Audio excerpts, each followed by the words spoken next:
छत्रपती संभाजीनगरच्या बहुरंगी लोकसभेच्या उमेदवारांसमवेत आपण आज काही चर्चा करणार आहोत। जी लढत आहे लोकसभेची ती बहुरूपी कशा पद्धतीने असणार। एक वेळेस विचार झालेला होता की संभाजीनगरच्या लोकसभेमध्ये तिरंगी लढत होणार आहे, परंतु आताच्या लढतीमध्ये बहुरंगी लढत होणार आहे।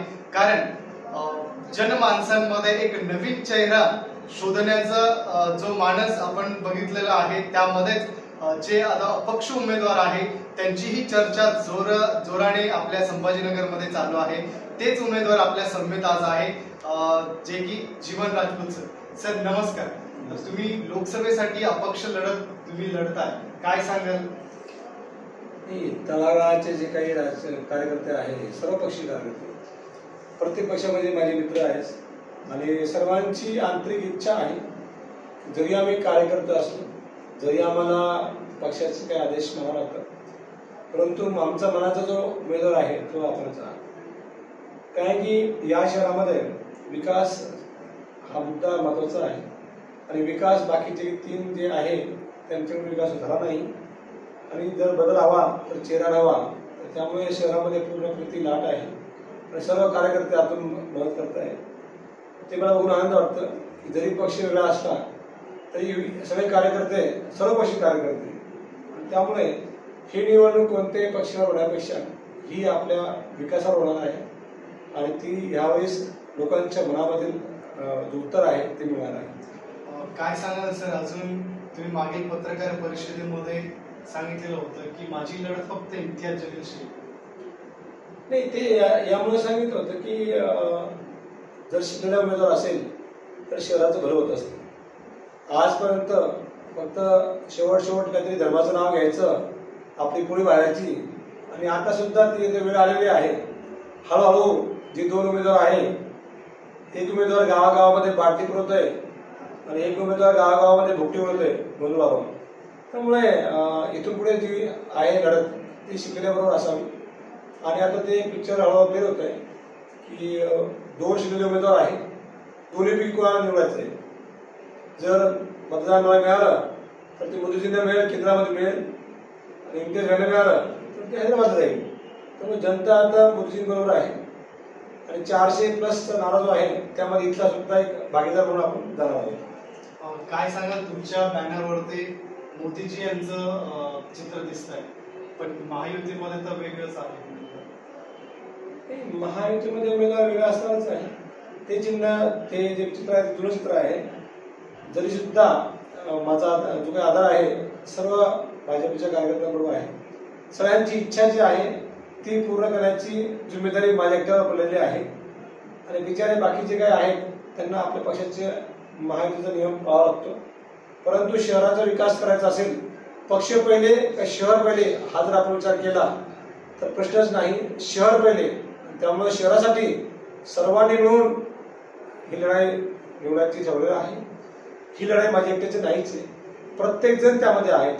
आपण युवा आहात, आपणही त्यामध्ये आहात, मलाही माहिती की आपण सुद्धा हे करणार आहे।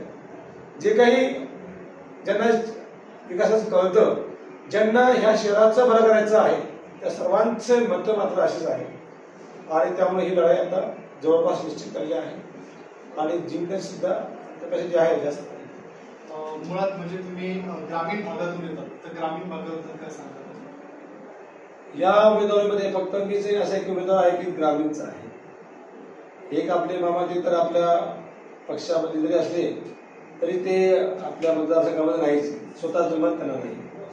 त्यामुळे ग्रामीण भाग जो आहे, वैजापूर माझं गाव आहे आणि वैजापूर भूमिपुत्र म्हणून जो सपोर्ट आहे तो आनंद देणार आहे।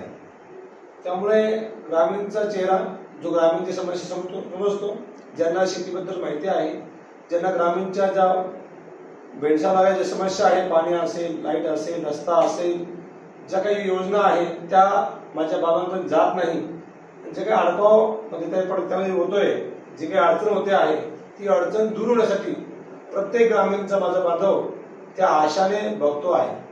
त्यामुळे ग्रामीणचा सपोर्ट खूप चांगलाच आहे आणि शहरवासियांचा सुद्धा सपोर्ट चांगला आहे। सर, तुमच्या प्रत्येक मार्केट ज्यावेळेस तुम्ही फ्लो करता तर तिथं GR म्हणून असतं, त्याचा विचार GR म्हणजे जागते रहो, इनके धूल थापू में मत आओ, और जस्टिस फॉर राईट मेन म्हणजे आपल्या हक्कासाठी आपल्या न्यायासाठी आपण लढायचं आहे. डॉक्टर बाबासाहेब आंबेडकरांनी सांगितलंय की लढा. जर आपल्याला तो प्रश्न सॉल्व्ह करता येत असेल आणि आपण जर शांत बसत असाल तर हा मोठा अन्याय स्वतःवर सुद्धा होईल आणि जनतेवर सुद्धा होईल. त्यामुळे हा प्रश्न जर आपण सोडू शकताय तसं तुम्ही लढा. एकंदरीत आपण जर मागील पंचवार्षिकचा विचार केला तर त्यावेळेस खानगी बाण असा नारा होता, तर यंदा कसं असेल? आता खानगी बाण राहिलेला नाही.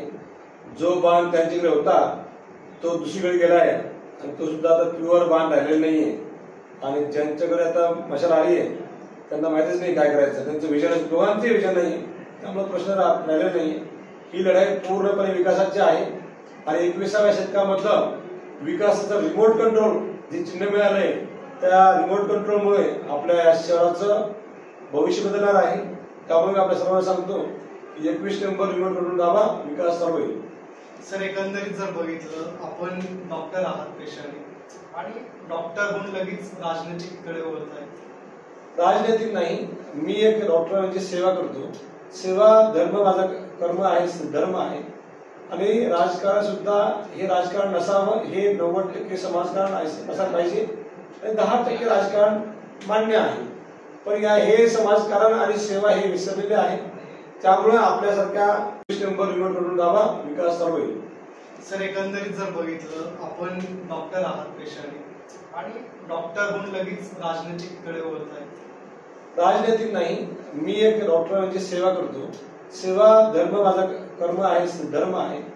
आणि राजकारण सुद्धा हे राजकारण नसावं, हे 90% समाजकारण असायला पाहिजे आणि 10% राजकारण मान्य आहे. पण हे समाजकारण आणि सेवा हे विसरलेले आहे. त्यामुळे आपल्यासारख्या जे सेवा देतात अशा लोकांना त्यामध्ये येणं आणि ह्या गढूळ राजकारणाला कुठेतरी स्वच्छ करण्यासाठी जे प्रयत्न करता येईल ते प्रयत्न करणं हे माझं कर्तव्य आहे आणि म्हणून मी आता एकंदरीत आपलं समाजकार्य कशा पद्धतीने किंवा कशा पद्धतीने चालतं? समाजकार्य हे माझं दवाखाना आहेच, त्यामार्फत मी आरोग्य सेवा देतो. प्रत्येक रविवारी विद्यार्थ्यांसाठी परीक्षा होत असते, त्यामार्फत 50 मुलांचं सिलेक्शन असतं आणि हॉस्टेलमध्ये फ्री ऑफ कॉस्ट राहायला मिळतं. मी प्रत्येक गेस्ट पाहुणा आला किंवा गेला तर प्रत्येकाला मी एक वृक्ष देत असतो भेट म्हणून. आजपर्यंत जवळपास 22,500 वृक्ष भेटले गेले, जेणेकरून इथलं पर्यावरण चांगलं राहावं. शेती माल, शेतीविषयक माहिती आणि वैज्ञानिक शेती कशी करता येईल आणि आपल्या मराठवाड्याचा जो काही विकास आपल्या पाण्याअभावी थांबलेला आहे त्यासाठी काय प्रयत्न करता येईल ते आपण गावागावी जाऊन करत असतो. लॉ अँड ऑर्डर्स, विद्यार्थ्यांनी माझ्या बांधवांनी जे व्यसनमुक्ती व्हावी आणि मुख्य प्रवाहामध्ये यावं म्हणून लघु उद्योग पण चालू असतात. आपले जवळपास 2,300 विद्यार्थ्यांना नवीन जॉब दिलेले आहे आजपर्यंत. आणि आज तर आता बघितलं तर वाईट वाटतं की या इलेक्शनमध्ये जे काही उमेदवार आहे त्यांनी स्वतःच दारू दुकान आहे, ते स्वतःही म्हणतात आहेच. पण हा व्यवसाय कुठेतरी आपल्या समाजाला चांगल्या दिशेने जाऊ देत नाही. तर दारू विकणार पाहिजे की दारू बंद करणार पाहिजे इतक्या लोकांना कळलेलं आहे. आणि जो दारू बंद करणार आहे तोच खरा मोदी साहेबांना सपोर्ट करणार आहे हे कुठे दिसते. आपल्या शहरामध्ये ऐतिहासिक वास्तू आहे, त्या संदर्भात कसं सांगणार? आपल्या शहराचं एक नशीब आहे, एक वर्ल्ड हेरिटेज ज्या ठिकाणी 2 जागतिक पर्यटन स्थळ आहे आणि अजिंठा एलोरा असेल आणि त्यावरही जास्त 12 ज्योतिर्लिंगपैकी एक महत्वाचं 12वं ज्योतिर्लिंग आपल्याकडे आहे. जर समजा उज्जैन असेल, बाकी ठिकाणी असेल, जो डेव्हलपमेंट झालाय तो जर आपल्याकडे झाला तर अजिंठा एलोरा, तिथे बृहस्पतीश्वर आणि संस्थान आपल्या एलोराचं हे खूप मोठं हब तयार होऊ शकतं आणि खूप मोठा रिसोर्सेस, खूप मोठे उद्योगधंदे सुरू होऊ शकतात टुरिझमच्या मार्फत. बऱ्याच कंट्री, देश हे चालतात. आपला जो जिल्हा आहे हा खूप मोठा स्वरूप होऊ शकतो. आणि टुरिझम मध्ये अजून बरं म्हणजे इथला मेडिकल टुरिझम, इथले डॉक्टर आमचे सर्व बांधव, सर्वांचं कार्य खूप चांगलं होतं कोविडमध्ये आणि त्यामुळे हा भाग जो आहे मेडिकल टुरिझम मध्ये पूर्ण भारतामध्ये सर्वात चांगला हा एरिया होऊ शकतो. आणि त्यामुळे मेडिकल टुरिझम इथे खूप चांगलं ग्रो होऊ शकतं. महत्वाचं म्हणजे आपण बघितलं असेल की टुरिझमसाठी जास्त लागत नाही, शहर सुंदर पाहिजे म्हणजे आपल्याला कोणती भेट देईल. आणि शहर सुंदर होण्यासाठी इंदोरची जी कन्सेप्ट आहे ती आपण आणू शकतो. यासाठी आपला मुखियाच हा प्रामाणिक पाहिजे आणि समर्पित पाहिजे. आपला मुखिया जर पाणी चोर असेल तर जनता ही रस्त्यावरची कुंडी चोरते. त्यामुळं यावेळेस तो बदल पाहिजे. आता निवडणुकी संदर्भामध्ये आपण आपल्या पक्षाचं म्हणजे कितपत तुमचा सपोर्ट असतो तुम्हाला? पक्ष म्हणजे सर्वच पक्षामध्ये माझे मित्र संबंधित आहेत. सर्वांमध्ये चांगले संबंध असल्यामुळे प्रत्येक पक्षातून जो काही ग्रामीणचा असेल, शहराचा असेल, जो काही कार्यकर्ता आहे आतून जीवाने जोडलेला आहे, मनाने जोडलेला आहे, त्या सर्वांनाही माहिती आहे की ज्या शहरामध्ये ज्या जिल्ह्यामध्ये मी राहतोय त्या जिल्ह्याचं जर बरं झालं तर माझे बरं होईल. मला सुद्धा जे पत्रव्यवहार लागतात त्याची गरज पडणार नाही. आणि त्यामुळे प्रत्येकाची अपेक्षा आहे प्रत्येक पक्षातील. आणि जवळपास तुम्हाला माहितीच असेल आता आज सुद्धा आपल्या समोरच 2 लोकांनी सपोर्ट केला. जवळपास आता 45 संघटनांचा सपोर्ट आहे आणि 22 पक्षांचा सपोर्ट आजपर्यंत आलेला आहे. त्यामुळं चांगला सपोर्ट आहे, लोकांची इच्छा आहे, लोकांची भावना आहे आणि मतदान करताना विचार करतील आपल्या भविष्याचा आणि चांगला बदलत आहे. आपण एक शेतकरी पुत्र आहात तर शेतकऱ्यांसाठी काय संकल्पना? शेतकऱ्यांसाठी माझी संकल्पना असेल जो त्रास शेतकरी बांधवांना साधा पाणी, लाईट, रस्ते, शेतीभाव असेल, आपला भाजीपाला विकण्यासाठी सुविधा असतील, आपल्याला जो काही सोयाबीन असेल मागच्या वेळेस 2014 पासून भाव वाढलेला नाही, पण जो प्रोडक्ट लागतो जे काही त्याला खर्च लागतो तो कमी व्हावा आणि उत्पादन वाढावं त्यासाठी जे काही करता येईल मला ते मी करेन. आणि महत्वाचे म्हणजे सरकारच्या जी योजना आहे त्या योजना सत्य परिस्थितीमध्ये बिना टक्केवारीच्या त्यांना मिळाव्या अशी माझी अपेक्षा आहे. वाईट वाटतं बऱ्याच वेळा की माझ्या शेतकरी बांधवांना विहिरीच्या नावाखाली 40-40 हजार रुपये घेऊन विहीर सँक्शन केल्या गेल्या. माझ्या बांधवांनी व्याजाने पैसे काढले गेले परंतु त्यांना आज सुद्धा व्याज भरावा लागतोय आणि विहीर मात्र गव्हर्नमेंटची सँक्शन झालेली नाही. असं होत असेल तर देव त्याला भलं करू. एकंदरीत भुमरे साहेबांवरती पण काही आरोप करण्यात आलेले होता. पैठण तालुक्यामध्ये काही MRGS कडनं त्यांच्या काही रोडाची कामं झाली होती. त्या रोडामध्ये काय त्यांनी करप्शन एकच रोड दाखवला आणि वारंवार बिलं काढली. त्याबद्दल नाही, देव जो जसा करेल तसं भरेल. त्यांनी जसं केलं असेल मला माहिती नाही. मी निगेटिव्ह बघायला माणूस नाही. चांगलं करायचं मी काम करेल. आपण आपल्या ह्या शहरामध्ये जिल्ह्यामध्ये चांगलं कसं होईल ते आपण करूया. ज्यांनी जसं केलं असेल ते गव्हर्नमेंट बघेल. त्यांनी खरं केलं नाही केलं हे मला माहिती नाही. पण जे तसं जे करू नये तशी गोष्ट आपण प्रमाणित राहिलं तर हा इथला काही पैसा आपण घेऊन जाणार नाही. सेवा करण्याचा खूप चांगला मार्ग हा आहे. त्यामुळे मी सर्वांना आवाहन करतो की अशा गोष्टी आपण पुढे घेऊ.